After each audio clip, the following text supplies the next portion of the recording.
Inaprobahan po ng Sangguniang Bayan po ng Aguilar ang extension sa filing at renewal ng business permits sa nasabing bayan sa ginanap po na regular session noong Lunes, Enero 19. Batay po sa isang resolusyon, ang extension ay mula Enero 21 hanggang Enero 31 ngayong taon.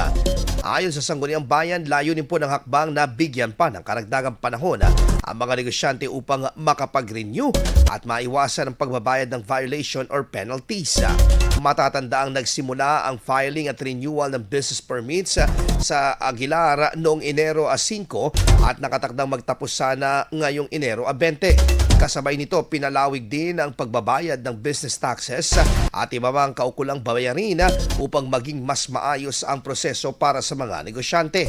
Inaasahan naman na makatutulong ang extension upang mabawasan ang abala sa mga aplikante habang nananatiling maayos ang pangangasiwa ng lokal na pamahalaan sa koleksyon at regulasyon ng mga negosyo sa nasabing bayan. IFM News. IFM News. IFM News.